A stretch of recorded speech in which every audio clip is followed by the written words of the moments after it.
Hello teachers and welcome back to my YouTube channel. School teacher के इस education platform पे आप सभी लोगों का हार्दिक स्वागत है, अभिनंदन।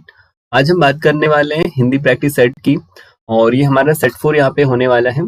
इससे पहले हमारे 3 सेट हो चुके हैं। यदि आपने वो वीडियो नहीं देखा है तो आप डिस्क्रिप्शन बॉक्स में लिंक के थ्रू वो वीडियो देख सकते हो। तो स्टार्ट करते हैं आज की क्लास को। आज का हमारा फर्स्ट क्वेश्चन है, आयत शब्द का विलोम है। ठीक है, जो आयत होता है उसका हमें विलोम शब्द बताना है। 4 ऑप्शन आपके पास दिए हुए हैं। ऑप्शन ए है आपका वर्ग, अवरोध, कर्मठ और विकीर्ण। तो इसका जो राइट आंसर हो जाएगा वो हो जाएगा आपका ऑप्शन नंबर ए, वर्ग। ठीक है, जो आयत का यहाँ पे विलोम होता है वो होता है आपका वर्ग। यदि और ऑप्शन की यहाँ पे हम बात करें, यदि हम बात करें अवरोध की, तो जो अवरोध होता है आपका वो गति का विलोम हो जाएगा। ठीक है, जो गति होती है उसका विलोम हो जाएगा आपका अवरोध। और जो कर्मठ है, कर्मठ का विलोम हो जाएगा आलस्य। ठीक है, या हम कह सकते हैं कि जो आलस्य होता है उसका विलोम हो जाएगा आपका कर्मठ। ठीक है, ये तो ऑप्शन नंबर डी की यहाँ पे हम बात करें विकीर्ण, तो जो विकीर्ण होता है वो होता है आपका संकीर्ण का विलोम शब्द। ठीक है, जो संकीर्ण होता है उसका विलोम हो जाएगा आपका विकीर्ण। ओके, अब चलते हैं नेक्स्ट क्वेश्चन पे। नेक्स्ट है आपका, निम्न में से किस भाषा की लिपि देवनागरी नहीं है। ठीक है, आपके पास 4 ऑप्शन दे रखे हैं और 4 भाषाएं यहाँ पे गिवन है। आपको बताना है कि ऐसी कौन सी भाषा यहाँ पे दे रखी है जिसकी जो लिपि है वो देवनागरी नहीं है। ठीक है, ऑप्शन ए है आपका हिंदी, नेपाली, गुजराती और गुरुमुखी। तो इसका जो राइट आंसर हो जाएगा वो हो जाएगा आपका ऑप्शन नंबर डी, गुरुमुखी। क्योंकि जो गुरुमुखी है वो यहाँ पे पंजाबी भाषा की लिपि हो जाती है। ठीक है, जो आपकी पंजाबी भाषा है उसकी जो लिपि होती है वो होती है आपकी गुरुमुखी। यदि और भाषाओं की हम बात करें, हिंदी की, नेपाली की और इसके साथ साथ गुजराती की, और एक और भाषा आती है जैसे संस्कृत है। ठीक है, तो ये ऐसी भाषाएं हैं जिनकी जो लिपि है वो है आपकी देवनागरी की। ठीक है, अब चलते हैं नेक्स्ट क्वेश्चन पे। नेक्स्ट है आपका, कारक के कुल कितने भेद हैं। जो कारक चिन्ह होते हैं वो कितने प्रकार के होते हैं। ठीक है, 4 ऑप्शन आपके पास दिए हैं। ऑप्शन ए है आपका 4, 6, 8 और 10।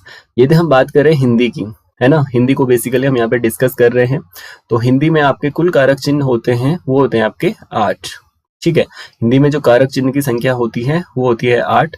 और यदि हम बात करें संस्कृत भाषा की, तो संस्कृत में कारक चिन्ह होते हैं 6। ठीक है, संस्कृत में जो कारक चिन्ह हो जाएंगे वो जाएंगे आपके 6, और जो हिंदी है, हिंदी में कारक चिन्ह होते हैं 8। अब चलते हैं नेक्स्ट क्वेश्चन पे। नेक्स्ट है आपका, जिसकी परीक्षा ली जा चुकी है। ठीक है, जिसकी परीक्षा ली जा चुकी है के लिए एक शब्द बताइए। ठीक है, जिसकी परीक्षा ली जा चुकी है उसके लिए एक शब्द हमें बताना है। ऑप्शन ए है आपका परीक्षित, परीक्षार्थी, पर्यवेक्षक और परीक्षक। तो इसका जो राइट आंसर हो जाएगा वो हो जाएगा आपका ऑप्शन नंबर ए, परीक्षित। ठीक है, जिसकी परीक्षा ली जा चुकी है उसको कहते हैं हम परीक्षित। यदि हम बात करें परीक्षार्थी की, जो आपका पेपर देता है ना, या जो परीक्षा देता है वो हो जाता है आपका परीक्षार्थी। और परीक्षक होता है जो आपका परीक्षा लेता है ना, जो परीक्षा लेने वाला होता है उसको हम कहते हैं परीक्षक। ओके, अब चलते हैं नेक्स्ट क्वेश्चन पे। नेक्स्ट है आपका, निम्न में गलत वर्तनी का चयन कीजिए। 4 ऑप्शन आपके पास दिए हुए हैं। ऑप्शन ए है आपका परीक्षा, ऑप्शन बी है परीक्षा, ठीक है, और परिणति और महत्व। तो जो महत्व है इसकी जो वर्तनी है वो सही हो जाएगी, महत्व। परिणति की वर्तनी भी यहाँ पे सही हो जाएगी। लेकिन जो ऑप्शन नंबर बी है परीक्षा, तो जो परीक्षा की वर्तनी होती है वो होती है आपकी प और र के ऊपर बड़ी की मात्रा। ठीक है, परीक्षा, इट मीन जो परीक्षा है उसको हम कुछ ऐसे लिखते हैं। तो ऑप्शन नंबर बी वाला यहाँ पे गलत हो जाएगा।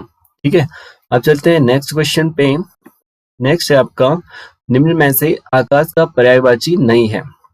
यदि हम बात करें आकाश के पर्यायवाची की, तो आकाश के पर्यायवाची होते हैं यहाँ पे गगन, ओके, नभ, अंबर, शून्य।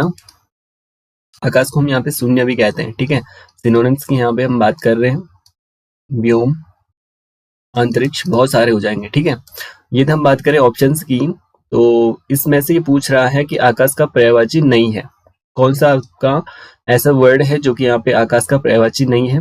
यदि हम बात करें गगन की, तो हमें पता है जो गगन है वो आकाश का पर्यायवाची होता है। व्योम यहाँ पे आकाश का पर्यायवाची होता है।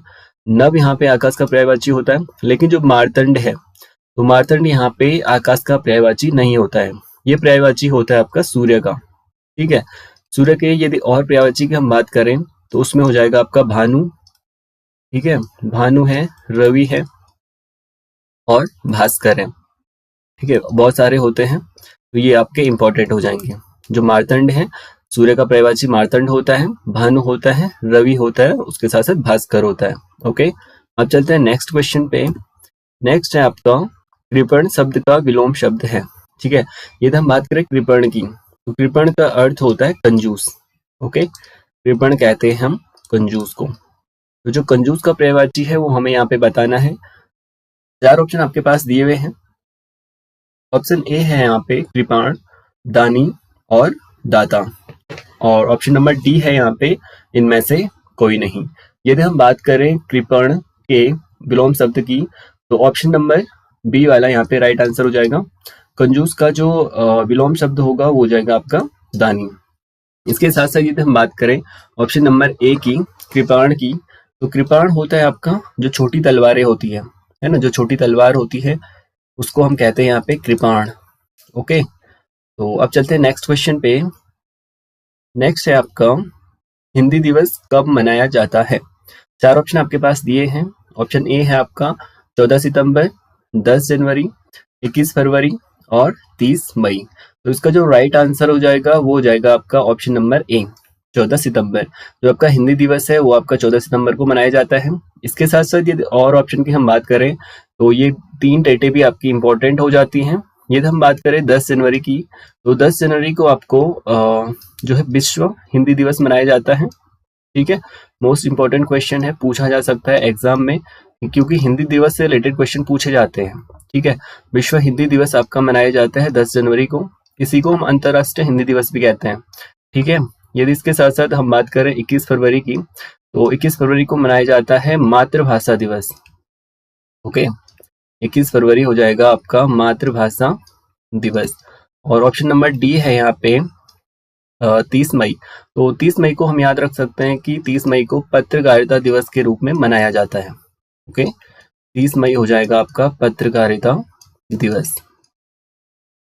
अब चलते हैं नेक्स्ट क्वेश्चन पे। नेक्स्ट है आपका कबीरदास की भाषा कौन सी थी, ठीक है। 4 ऑप्शन आपके पास दिए हुए हैं।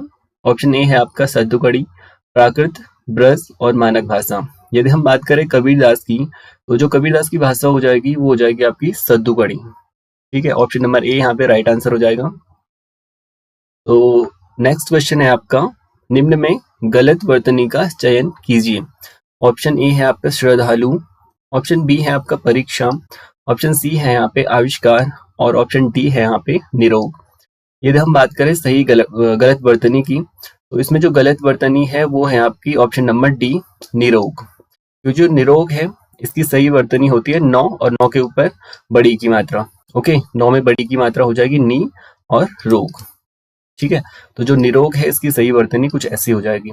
श्रद्धालु यहाँ पे सही है, परीक्षा यहाँ पे सही है, इससे पहले हमने परीक्षा को डिस्कस किया था, और आविष्कार यहाँ पे सही हो जाएगा। ओके, तो गाइस ये थे आपके आज के क्वेश्चन। आई होप आपको वीडियो अच्छा लगा हो। Thank you, thanks for watching.